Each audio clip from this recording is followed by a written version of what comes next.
and there's never a JK show without the return of Cardi P. Peter Cardwell, hello. Hello, how are you? Nice to see you. Yeah, I slept last night. It was great. Good. Yeah, you didn't have to get up at stupid o'clock in the morning. I hear you were on Mike Graham's Morning Glory. How did that feel? It felt great. Yeah, fantastic. Into Julia. That's it. Yeah.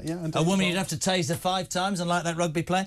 So listen, and the most exciting news is that you're going to be doing drive time on a Friday. That's right. So you've come to watch and learn, haven't you? That's it. I'm more like my warm-up man for Friday at 4 p.m. Yeah. Oh, here we go. That's what's happening. I've made it. I'm Peter Cardwell's fluffer. Mate, can we just... What a day for news for us relaunching on Talk. Yeah. Can we start with Humza Yousaf? We've got the leader of the Conservatives, Scottish Conservatives, on in a tick. We've got Alex Salmon after 5.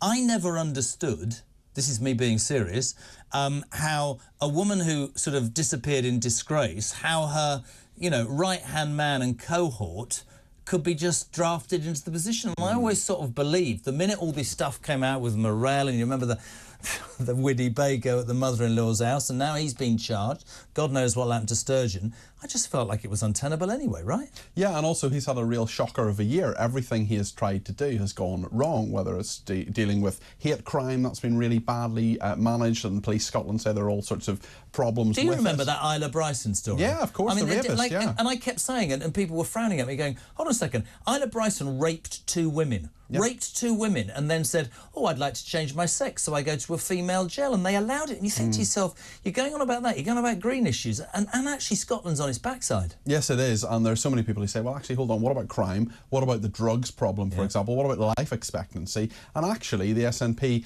have been in a really interesting position, because they've always been ahead. They've been in government for 17 years, different coalitions and so on, but they've been in government for 17 years in Scotland, and now you have Labour are ahead in some of the polls for the first time, certainly since 2014 anyway, which is, given the fact that Labour's had a really bad run in Scotland the last few years, fascinating. And that's the battleground. I said to Jonathan Gillis, that's the battleground for the next election, because you can talk about the Red Wall, but if the Labour Party do a good job in Scotland. SNP finished? I mean, I don't know if you heard me say to Ian, I would feel really cheated if I paid £5 to join the SNP, because I was Scottish and I fervently believed in independence. I feel that they've done a right job on me.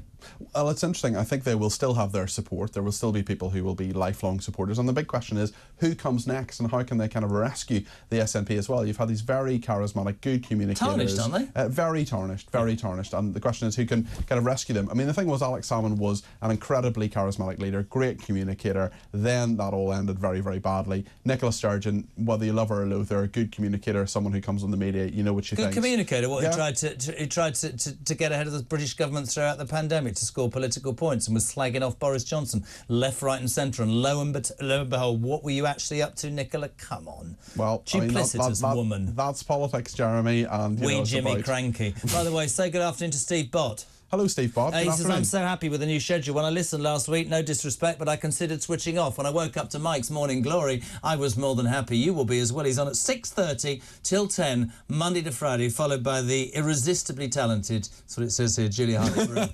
Are you sure Steve's actually a tweeter, or maybe he's a bot? I don't know what that means. A bot is like a fake bot. Oh. Never mind. Good. Okay. And then, now, listen, I brought you in here because you're Irish. And you can always tell when Peter Cardwell's got a cold, because you can always tell a Northern Irish person when they sneeze. This is true. Achie! So listen, can we get this right? So UK and Irish tensions are heightened at the moment. Rishi Sunak is saying that certain migrants, put off by the fact that you might one day go to Rwanda, are going to Northern Ireland and getting into the Republic of Ireland through the back door. The Republic of Ireland's still part of the EU, not for Brexit, and are now moaning and saying, well, you've got to take them back. And finally, Rishi Sunak has stood up and gone, well, if you expect that, then I think we should be able to send some illegal migrants back to France. And as I said, whenever we have this conversation, people get really, really like, there are refugees. Yeah, there are, and we did our bit, but there's a lot of people taking the mickey. Well, Ireland, a lot of people in Ireland have been looking over to the UK saying, why can't you just deal with this problem? It's not that big a deal. Now, Ireland, certainly over the last 2 years, is having a much bigger migration problem, lots more asylum seekers. And you can go, some people don't know this, you can get on a plane from London to Dublin. You do not need a passport, or you shouldn't need a passport anyway. Some airlines will say you have to have one, but for immigration purposes, you don't need that. You can take a ferry from Carnryan in Scotland to Larne in Northern Ireland, you can drive down and cross the border. You don't need a passport. There's this thing called the Common Travel Area. It's been there since the 1920s. It was codified in all the Brexit legislation, and now the Irish are saying, well, we might need to repatriate people across the border. They want to have their cake and eat it here because they're saying that the UK should adhere to all sorts of international agreements. Well, maybe they should too.